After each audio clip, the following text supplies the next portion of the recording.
Well, mate, my sim rig has come a long way since we last spoke and it's now ready for some action.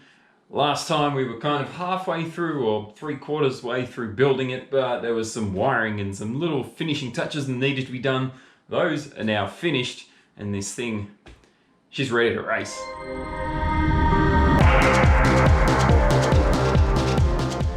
I'm itching to get in this thing and do some driving, but before we do, I feel like it's only fair that I take you for a little bit of a tour over everything as it is now, in a sort of mostly finished state, and show you some of the things that I've done since the last video. So first and foremost, as you can see, I've got the nice big screen mounted. This is my usual desktop monitor, so I've had to kind of sacrifice the desktop to make this rig work. But nonetheless, it is a fairly sizable 32-inch AOC, and I got lucky in that I had a spare sort of pole desk mount lying around at home here, which fits and bolts up almost perfectly and gives me a fairly respectable kind of screen position. I'm quite happy with where that's all mounted up. I'll probably try and source a proper widescreen. I don't really have the money to go and splurge on triple screens, and let's be frank, my PC wouldn't be able to run triple screens anyway, so the single widescreen monitor hopefully will suffice. For now I'm using this thing. I'll probably swap out to a slightly wider curved monitor when I can find one on eBay or Gumtree or something, but the screen's in, she's powered up, very happy. Further to that, I've done a lot of wiring, and I'm a little bit pedantic when it comes to cable management, so I've done my best to kind of route them all as neatly as I can. So it's not perfect, but it's not too bad. So cables are all routed along the sort of main upright posts. The wiring for the motor runs down along here. I've 3D printed some clips to tie it all out of the way. All the wiring for the pedals and also the control box for the motor come along here. They route along here. And then I've got just a couple of PowerPoint plugs there. So we've got power for the monitor, power for the motor, and then I've got a power plug here for a USB 3 powered hub. So all the devices plug into the hub, and then I've got a single USB cable that runs back to the PC. Because this thing lives in a corner, jammed away from the computer, I've got a slightly longer DisplayPort cable and USB cable here that run back to the PC, so that the PC isn't hanging around with this stuff. So far, it all seems to be working fine. I have no issues with the controls or the monitor or anything, so it all seems to be quite happy running on the longer cable, but it also means this whole area is nice and tidy.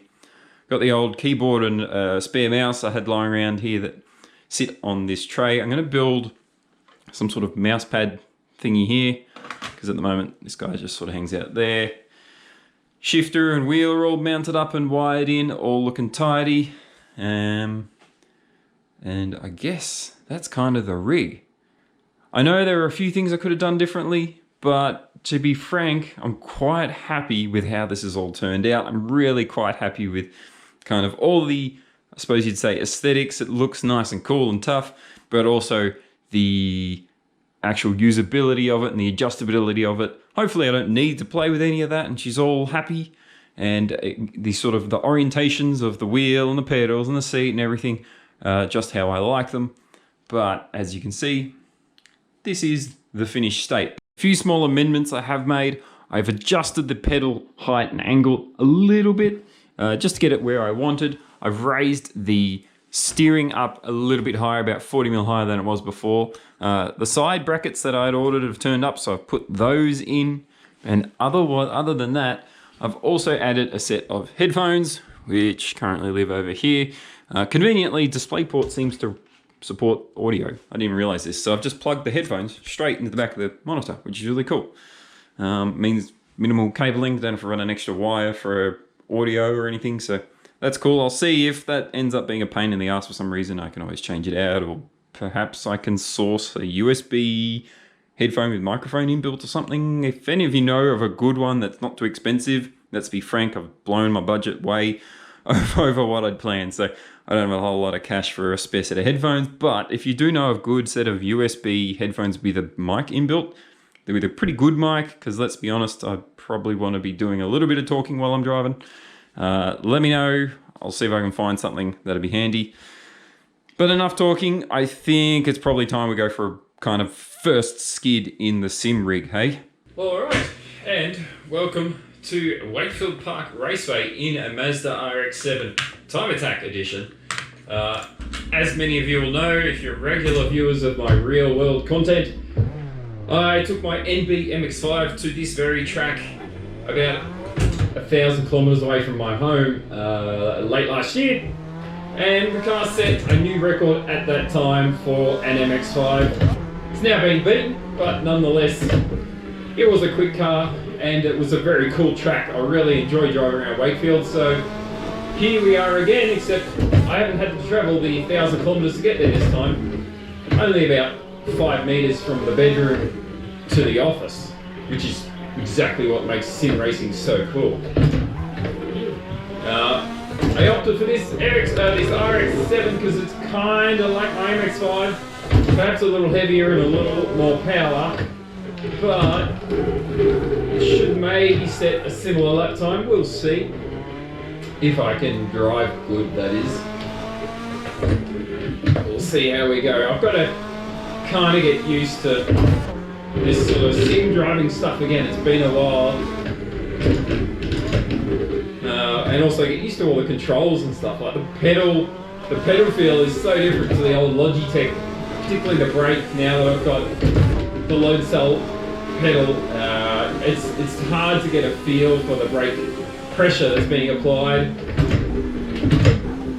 Come on, we're going to get these tyres up to temp. The steering's not so bad. It does make a bit of a whining noise.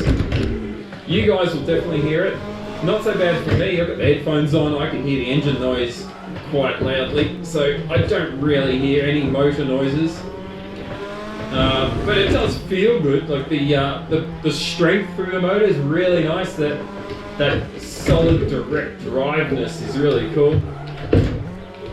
And of course my shifter is holding up quite nicely. That I built out of sort of 3D printed parts and stuff I had lying around at home. It has lost some of its clickety notchiness that it used to have. I guess it's worn itself in a little bit. But I kind of like the notchiness. It gave it a real metallic feel. So I can tighten and adjust things on it. So I might look at doing that. But for the moment, all the controls are working real well. I'm really happy with how we're going here. Bit late on the braking into there.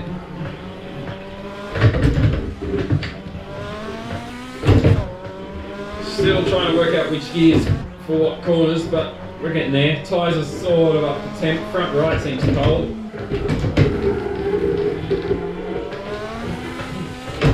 A little bit of oversteer there. I've chosen this car because it's kind of similar to my real world car. Although there's one catch, it's kind of making me want to build my own car in the game. Because it'd be kind of cool to build your own MX-5 like the real thing. If I could model it to look kind of the same, that would be even more awesome. And then kind of give it all the specs that the real car has. You know, if I can make the power and torque curves kind of like they are in the real world, kind of make the weight of the vehicle and the balance the same, and then take it around some circuits and see what sort of times it does. In theory, I should be able to get to similar times to what I've done in real life. At Phillip Island, Wakefield, Sandown, Winton Raceway. But what's even cooler is then taking the car to tracks it could never get to. Laguna Seca, the Nürburgring, these sorts of places, and see what times my MX-5 could do there. In a kind of somewhat accurate way. That's what's really cool. So I think I'm kind of talking myself into spending a weekend building my car in the game. Now, when I was at Wakefield a few months back, I did a 102.9. We've just done a 103.1, so we're within a couple of tenths of real time. So this car is certainly similar pace-wise. It's got more grunt, more weight, so it's not exactly the same as my car, but similar time. So a good benchmark.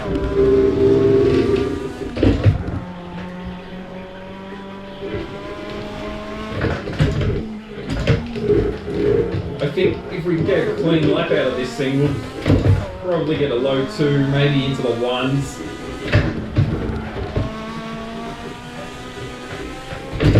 Of course, talking to you guys distracts me a little bit.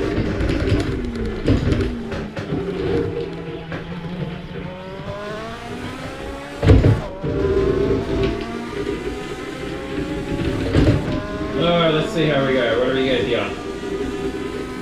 Oh, there's a 102.8. Pretty much matched my real time.